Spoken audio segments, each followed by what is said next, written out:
Jeff, I gotta say, I love YouTube. Do you? Yeah, I use YouTube just about every single day. That's true. I've been watching a lot of stuff on YouTube and Twitch. It's kind of, sort of replaced TV for me in a lot of ways. Yeah, it has. Like Twitch is practically this network, and YouTube, I've almost always got this backlog of videos I've been meaning to watch. And there's only so many hours in the day, and I got games to make. That's right. Games need to be made. Like this one, Wizard Lizard 2. This is Alpha 8? It is. 7? 8. 12? No, it's 8. 42. So this is going to be the update where you see lots of this, which is Raga skating around as if he doesn't need his legs. I don't need my legs. I've got magic. I want the magic item. floatiness. Give me the item. So what Can't is afford new? it. So What is new in this a update? couple of changes that are sort of big in this update. Something we're trying here is we've brought back Tail Whip Yay! as the primary attack, and we moved the wands to be the secondary item instead. So if you remember last week, we had kind of taken the direction where the wands were now something that were firing straight in front of you, like we took away the twin stick input just to see how that felt. And I think that we're relatively happy with that change. Yeah. But we're also kind of exploring some of the problems that we had between the wands and monsters, being able to use them and stuff like that. And also just trying to basically homogenize the monsters in Raga to make them feel more cohesive together. Right. So that's a long spiel. For really what we did is we took Raga, and his primary attack is the Tail Whip, which we had before, and people seem to like it. We also like it, so we brought it back as his primary attack. That's pretty fun. And then all the monsters have their own primary attacks. So like these books would have a primary attack of spitting out bats. The pigheads have a primary attack of spitting an apple. The inkwell has a primary attack of spitting out the ink ball that slows things down, and so on and so forth. And then the big change with the wands is that they are now like an auxiliary item that have charges still. But they all tend to have fewer charges than they did. And we took away some of the wands that are just kind of like straight up single projectiles. And so the wand or the item that you have now is the freeze book, which I don't know that we're going to keep the thematics of the book. Originally, when we made this game, started making this game, we actually had wands and books. Yeah. But now wands and books are going to occupy the same slot. They're all just going to be auxiliary items, and the thematics of those are probably just going to be wands. But the item that you have right now freezes everything in the room, which is actually a pretty fun thing, because then you can just go around and tail whack it. Yeah, I like it. Yeah. It's one of my favorite books right now. It is. It's pretty powerful. It basically makes everything stop moving so that you don't have to worry about where it is. Well, let's find out if it works on the worm boss. Oh, it probably does not. You can hit the right button. No, it does not. It doesn't work on the kitchen boss either, but we noticed when we were playtesting that it works on the ads, which is also really useful because that's one thing that makes the kitchen boss very hard is new ads respawn each kind of cycle the boss goes through. And, oh crap. That's something that can really overwhelm you if left unchecked. So this room actually, I added a few things since last time we saw it, which was that some of these book piles will spawn the book monsters, which can be frozen. So you could even use the freezing item in this room as well. I think we really like ads and bosses. They add a lot. Don't they? Well I mean, they make it more interesting. Like we talk sometimes on the podcast about how our favorite boss from the first game was the sewer hag. And she had all kinds of ads. There was not just the different types of mushrooms, but also when her health got lower, she would begin to spawn these eyeball monsters. Oh no, don't hurt my body. And I like it's kind of nice because it reinforces some of the monster behavior that you experienced in the dungeon. Yeah. So it's part of the boss encounter that feels familiar, but also makes the boss a little more complicated. Right. Without making the actual boss monster more complicated. Ooh. Okay, so I can afford definitely Eye of Newt, and then I got to go with the Stegosaurus plate. Absolutely. It's such a powerful item right now because of the tail whip being your primary attack that it's just doing double damage with it right now is amazing. So when I get to the kitchen, I'm going to be able to double shot a lot of stuff like the jellies. Wow, look at this mess I left behind. You did. You just like came into this library. It's just you so didn't read satisfying. anything. You just destroyed all the books. You're like a book burner. Read a book, Raga. Why right. you gotta destroy everything? So this is also new. We're starting to add a little bit of polish here and there. A lot of this is placeholder as well. Like these platforms here are going to be more representative of the actual level you were at instead of just some kind of just standard gray block. But Right. we've started to polish things other than just all the stuff in the micro game that we've got to go over. Well, it's kind of stuff we talked about last week. We were trying to make some progress on the full loop of the game, Right. getting you from the beginning to the end, and then having that experience at least be stubbed out. Yeah. The broad strokes. I'm really big on stubbing stuff out right now. Yes, that's good. It kind of gets us to a place where things exist and we can evaluate them and change them, tweak them, add to them. Yeah. I like it. Something else we did to the tail whip is we added a little bit of forward momentum to it. So now when you tail whip, you kind of have a little bit of a forward velocity. We're going to be working on that quite a bit, though. It's hard, man. Melee attacks are surprisingly hard to get it to feel just right, Yeah. There's so much nuance there, and like how long are you stopped for? How far do you travel? Like how fast are you traveling? Yeah. The hitbox of the melee attack. There's all kinds of stuff that goes into making those feel good. Yeah. Hey, now you can't be frozen. All right. All right. Check it out. You just stand right in those. Oh, cool. They still bounce me around, though. I didn't know that. Yeah, I guess the That's knockback great. still happens. That's an opportunity for shenanigans that I like. It is. So it's Cool. like you're immune to the freeze, but you're not immune to the knockback. So that's like, good. yeah, even though you don't get frozen, it might still knock you into a spike trap or something. Eat it. Oh no, I Nice. froze him while immune. Bad timing. Oh yeah. Oh, that's interesting. That is interesting. I didn't think about that. I was like, That's good though. It's shenanigans, right? yeah, the timing Or just matters. unexpected, emergent behavior, I guess, if you will. Yes. Like the overall goal we want for the game is we want it to surprise even us, the people who made it and should, in theory, Never be surprised by it. yeah, we should know everything about it, but we're looking for creating these pieces that go together in such a way that you get surprising results. Indeed. So I've already got that. I definitely want the compass. I think I've you already already got have the eye of the newt and the thing. I think that we need more trinkets, it looks like. Absolutely, 'Cause yes. we don't want to see repeats that many in just flying around. I don't need to use my legs.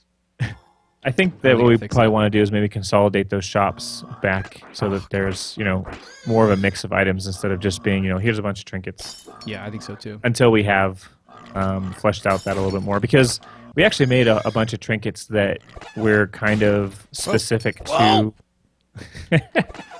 kind of specific to the version of the game where we had mana Yeah. for the fonts. You're not doing so great here. Hey, how dare you? You should definitely upgrade. That's like a free 3 hit points. Yeah, Or not upgrade, but, change bodies. I'll take it. I'll take it. Okay, I feel Yes. better now. Running low on health. Even just the fact that you don't see your health bar and you know you're at full health, it seems like you have more health. Yeah. Although in reality, if everything does around 5 damage, you still have only 3 hit points. Right. Or 3 hits until you die, rather. Yeah. That's something that I've been considering more again lately is like going back maybe to a system where it's like you have 3 hearts. Yeah. Because, I don't know, it is a little bit more understandable, and the way that we've structured the damage and stuff right now is that it ends up really just being increments of 5 anyway a lot of times. Oh, there we go. So you have the shield. Yeah. Ooh, hey, I haven't seen the new polish on that. That looks really cool. It's using the hard light composite operation, which I think looks pretty yeah. nice. It does. I think actually that might be the same light or the same composite operation I was using for the lights, the actual lights. Oh, hey, how about that? I did. I made that change a while ago. That Or might is he- explain why it that's- looks pretty good in this environment. Yeah. Cohesive. I like it. Even. Yeah, the shield item is actually really good, especially paired with the tail whipping. I'm gonna use it right now. It's great in dangerous places because I don't know. I probably would have got hit in there. I'm I'm kind of reckless sometimes. So with the shield, I'm like, nope. Okay, right here, another good example. I don't want to get hit, so yes, Nice. eat it. I like the shield. Probably gonna need it here too. Oh yeah. It's So- interesting though because you give up the potential for a projectile weapon by taking the shield. It's true. And so that's something that we like as well, being able to, decide, do you want more defense or do you want more offense? Yeah, exactly. The knives. I don't know about the knives on the kitchen boss. It just takes forever to kill him. What about a shielded knife? Ooh, shielded knife. Actually, that might be pretty good. Whoa. Ooh, Slice. Almost sliced me. Die. Yeah, baby. nice. Yeah, the tail whip messes him up though, especially if you can get in there with the shield and just not take a bunch of damage. Do we show the steg? Oh, we do. Hey, yeah. I got the Stegosaurus plate there, as you can see in the trinkets. So otherwise, the kitchen boss would have taken about twice as long to kill, Pretty much. and means he's twice as hard. That's true. You would have had to been in danger twice as long. Here you can see that my this progress scene is not quite ready. Nope, not quite. Multiple sleeping Ragas is kind of a problem. That's fine. It's all good. I don't really care about visual bugs like that. I mean, those are easy to fix. Might be a one-liner. I think it will be. Probably. So this this- is the Yes. the very placeholder attic. Oh, come on. This is probably going to be the last dungeon. Right now, it's just kind of stubbed out with entities from other places like the armors and the web traps and stuff. So it's definitely not any kind of place where we want it to be. Ooh, you should definitely check that out. Time warp. Time Warp is fun. So this is an item that was from the first game. It was. Yeah, I like Time Warp a lot. It's fun. Everything slows down, and you can just go mess it up. Did I get a clock over my head when I did You that? did. Okay, good. Did I saw it? Ooh, Blink. Gotta try Blink too. Yes. We got lots of fun items this run. Blink is really fun. So this is an item where you can teleport, and you can telefrag stuff, which is really fun. As you can see, it needs some polish work. And the way I've done the code is the polish in some places is there, but only for Raga. So I've just got to kind of move some code around to make it I work see, for yeah. these monsters that you can possess as well. Oh! Oopsie, I hit the wrong button.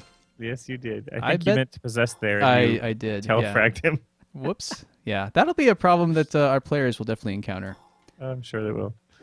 That was hilarious. You remember how we were talking earlier about how we want the game to surprise us? There's one way. When you press the wrong button. Yeah. Very surprising. Very surprising. So let's talk a little bit about the twin stick, the absence of the twin stick, really, because I know that some people, especially coming from the perspective of, it is a sequel, and the first game was a twin stick game, and so it feels like we got some splaining to do, right? Some explaining. Because it's no longer with this current iteration. I mean, as I think people realize that they follow LDG for a while, is we tend to toss things up a lot, right? So like, remember we've talked before about how we had that.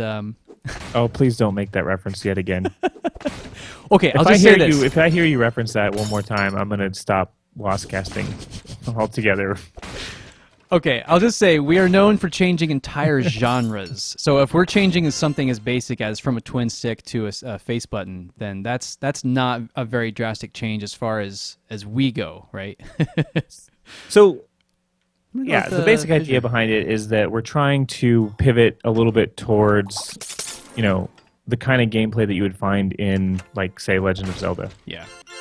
where it's more about melee, close range attacks by default. There's some projectiles involved, but it's not like Geometry Wars. And part of the reason for that is that the way that we've been designing the monsters in this game so far have really not been there's hordes of them on the screen and you're just spraying bullets all over the place. And like when we actually thought about it and thought about some of our favorite games, they typically weren't, I think the only game that we were able to think of that we really loved as a twin stick shooter would be something like Smash TV, which is a very old retro game. But anything recent would be more like Geometry Wars. Yeah. And I know that Binding of Isaac is a twin stick shooter, but you and I don't actually play that game hardly Yeah. at all. We just happen to make a game a lot like it. Whoops. Yeah. So I think that really what we're trying to do here is kind of get back to a more concise idea of what this game is inspired by, which is more like the close range melee attacks and then, an auxiliary magical item like Legend of Zelda. Right. Whoa. What's this thing doing bouncing off walls and coming back at me? Thing scared me. It really wants to kill you. Yeah, we had to do some soul searching, man, because we had started our game careers making Onslaught Arena, which was a twin stick shooter, and from there it was shocking how many years that just kind of stuck with us. Even Right. though when we did that soul searching, we realized that twin stick shooter is not really what gets us out of bed in the morning necessarily. And like I I remember think using Gauntlet as an example. Like I love Gauntlet, and I went back and I'm like, Gauntlet's not twin stick shooter. I mean, there's different versions of the game and stuff. But it's just like a shocking realization that like we need to be a little bit closer to the kind of games that we grew up playing and that we love and that we're the most passionate about. right. And so I think it's a little bit of a different game, but it's something that we want to explore at least in the short term. And so, the caveat here is obviously that we're still kind of in the exploration phase in terms of some of these mechanics Right. and trying to find, what is the most fun and what kind of dovetails nicely with what we're picturing for the game. So, Yeah. yeah, that's where we're at right now, and more stuff to come next week. Thanks for watching. Make sure to subscribe and give us a thumbs up if you like the video. Ship it.